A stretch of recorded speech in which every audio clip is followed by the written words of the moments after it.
This satanic plot was launched back in the 1760s when it first came into existence under the name of the Illuminati. This Illuminati was organized by one Adam Weishaupt, born a Jew, who was converted to Catholicism and became a Catholic priest, and then, at the behest of the then newly organized House of Rothschild, defected and organized the Illuminati. Naturally, the Rothschilds financed that operation. And every war since then, beginning with the French Revolution, has been promoted by the Illuminati, operating under various names and guises. I say under various names and guises because after the Illuminati was exposed and became too notorious, Weishaupt and his co-conspirators began to operate under various other names. In the United States, immediately after World War I, they set up what they called the Council on Foreign Relations, commonly referred to as the CFR. And this CFR is actually the Illuminati in the United States. And its hierarchy, the masterminds in control of the CFR, to a very great extent, are the descendants of the original Illuminati conspirators. There are similar secret Illuminati organizations in France, Germany, and other nations operating under different names. And all these organizations, including the CFR, continuously set up numerous subsidiary or front organizations that are infiltrated into every phase of the various nations' affairs. But at all times, the operations of these organizations were and are masterminded and controlled by the internationalist bankers, who in turn were and are controlled by the Rothschilds. One branch of the Rothschild family had financed Napoleon. Another branch of the Rothschilds, both branches the real masterminds of the Illuminati, financed Britain, Germany, and the other nations in the Napoleonic Wars. Immediately after the Napoleonic Wars, the Illuminati assumed that all the nations were so destitute and so weary of wars that they'd be glad for any solution. So the Rothschild stooges set up what they called the Congress in Vienna, and at that meeting they tried to create the first League of Nations, their first attempted one world government, on the theory that all the crowned heads of the European governments were so deeply in debt to them that they would willingly or unwillingly serve as their stooges. But the Tsar of Russia caught the stench of the plot and completely torpedoed it. The enraged Nathan Rothschild, then the head of that dynasty, vowed that someday he or his descendants would destroy the Tsar and his entire family. And his descendants did accomplish that very threat in 1917. At this point, bear in mind that the Illuminati was not set up to operate on a short-range basis. Normally, a conspirator of any type enters into a conspiracy with the expectation of achieving his objective during his own lifetime. But that was not the case with the Illuminati. True, they hoped to accomplish their objective during their lifetime. But, paraphrasing The Show Must Go On, the Illuminati operates on the very long-range basis. Whether it will take scores of years or even centuries, they have dedicated their descendants to keep the plot boiling until they hope the conspiracy is achieved. Now let's go back to the birth of the Illuminati. Adam Weishaupt was a Jesuit-trained professor of canon law, teaching in Ingolstadt University when he defected from Christianity to embrace the Luciferian conspiracy. It was in 1770 that the professional moneylenders, the then recently organized House of Rothschild, retained him to revise and modernize the age-old protocols of Zionism, which from the outset was designed to give the synagogue of Satan, so named by Jesus Christ, ultimate world domination, so they could impose the Luciferian ideology upon what would remain of the human race after the final social cataclysm by use of satanic despotism. Weishaupt completed his task May 1st, 1776. Now you know why May 1 is the great day with all communist nations to this very day. That was the day, May 1, 1776, that Weishaupt completed his plan and officially organized the Illuminati to put the plan into execution. That plan required the destruction of all existing governments and religions. That objective was to be reached by dividing the masses of people whom he, Weishaupt, termed Goyim, or human cattle, into opposing camps in ever-increasing numbers on political, social, economic, and other issues, the very conditions we have in our country today. The opposing sides were then to be armed and incidents provided which would cause them to fight and weaken themselves and gradually destroy national governments and religious institutions. Again, I say, the very conditions in the world today. Weishaupt, financed, I repeat, by the Rothschilds, recruited some 2,000 paid followers. These included the most intelligent men in the fields of arts and letters, education, the sciences, finance, and industry. He then established lodges of the Grand Orient, Masonic lodges, to be their secret headquarters. And I again repeat that in all of this he was acting under orders from the House of Rothschild. And let's again go back to the first days of the Illuminati. Because Britain and France were the two greatest world powers in the late years of the 18th century, Weishaupt ordered the Illuminati to foment the colonial wars, including our Revolutionary War, to weaken the British Empire, and organize the French Revolution to destroy the French Empire. He scheduled the French Revolution to start in 1789.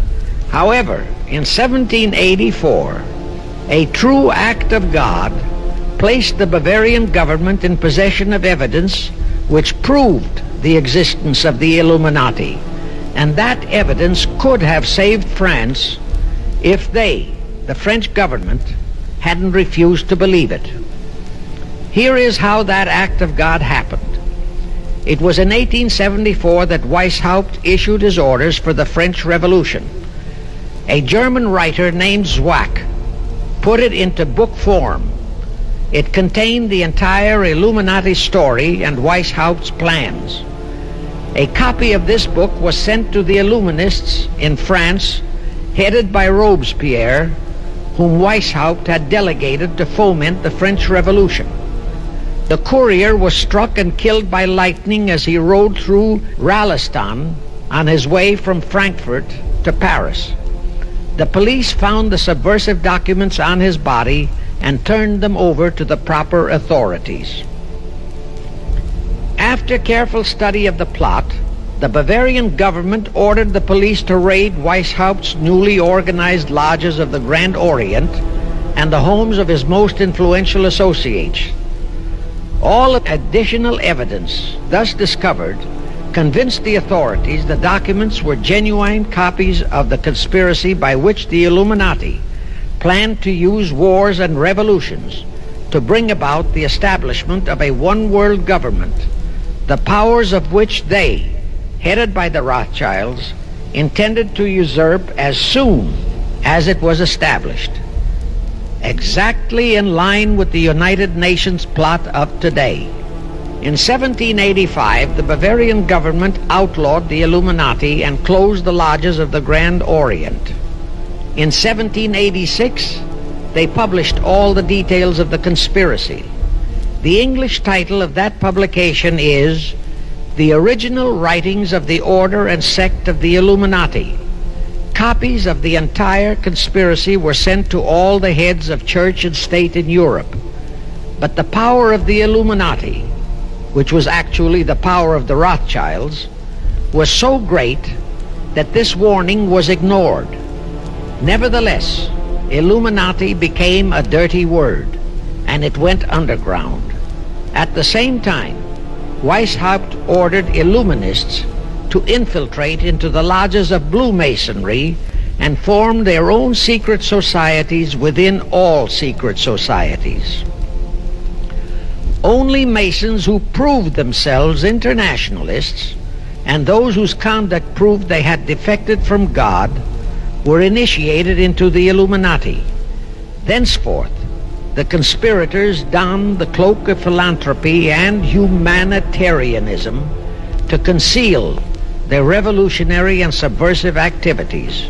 Weishaupt died in 1830, but prior to his death he prepared a revised version of the age-old conspiracy, the Illuminati, which, under various aliases, was to organize, finance, direct, and control all international organizations and groups by working their agents into executive positions at the top.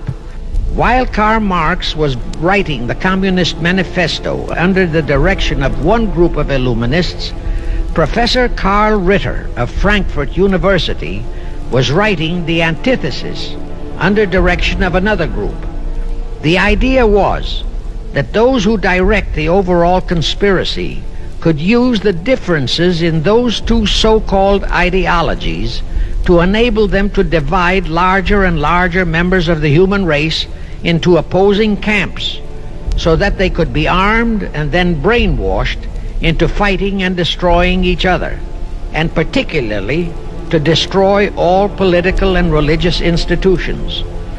The work Ritter started was continued after his death and completed by the German so-called philosopher Friedrich Wilhelm Nietzsche, who founded Nietzscheism. This Nietzscheism was later developed into fascism and then into Nazism, and was used to foment World Wars I and II. In 1834, the Italian revolutionary leader Giuseppe Mazzini was selected by the Illuminati to direct their revolutionary program throughout the world. He served in that capacity until he died in 1872. But some years before he died, Mazzini had enticed an American general named Albert Pike into the Illuminati. Pike was fascinated by the idea of a one-world government, and ultimately he became the head of this Luciferian conspiracy. Pike's plan was as simple as it has proved effective. It called for communism, Nazism, political Zionism, and other international movements be organized and used to foment 3 global world wars and at least 2 major revolutions. The First World War was to be fought so as to enable the Illuminati to destroy Tsarism in Russia, as vowed by Rothschild after the Tsar had torpedoed his scheme at the Congress in Vienna, and to transform Russia into a stronghold of atheistic communism. The differences stirred up by agents of the Illuminati between the British and German empires were to be used to foment this war. After the war would be ended, communism was to be built up and used to destroy other governments and weaken religions. World War II, when and if necessary, was to be fomented by using the controversies between fascists and political Zionists. And here let it be noted that Hitler was financed by Krupp, the Warburgs, the Rothschilds, and other internationalist bankers. In short, this Second World War was to be fought to destroy Nazism and to increase the power of political Zionism so that the State of Israel could be established in Palestine. As we know now, Roosevelt, Churchill, and Stalin put that exact policy into effect, and Truman, Eisenhower, Kennedy, and Johnson continued that same exact policy. World War III is to be fomented by using the so-called controversies the agents of the Illuminati, operating under whatever new name, are now stirring up between the political Zionists and the leaders of the Muslim world. That war is to be directed in such a manner that all of Islam and political Zionism, Israel, will destroy each other, while at the same time the remaining nations, once more divided on this issue, will be forced to fight themselves into a state of complete exhaustion, physically, mentally, spiritually, and economically. Now, can any thinking person doubt that the intrigue now going on in the Near, Middle, and Far East is designed to accomplish that satanic objective? Pike himself foretold all this in a statement he made to Mazzini on August 15, 1871. Pike stated, "Those who will inspire to undisputed world domination will provoke the greatest social cataclysm the world has ever known." Quoting his own words, taken from the letter he wrote to Mazzini, and which letter is now catalogued in the British Museum in London, England, he said, "We shall unleash the nihilists and the atheists, and we shall provoke a great social cataclysm which in all its horror will show clearly to all nations the effect of absolute atheism, the origin of savagery and of most bloody turmoil. Then everywhere the people forced to defend themselves against the world minority of revolutionaries will exterminate those destroyers of civilization, and the multitudes disillusioned with Christianity, whose deistic spirits will be from that moment on without direction and leadership, and anxious for an ideal but without knowledge where to send its adoration, will receive the true light through the universal manifestation of the pure doctrine of Lucifer, brought finally out into public view, a manifestation which will result from a general reactionary movement which will follow the destruction of Christianity and atheism, both conquered and exterminated at the same time.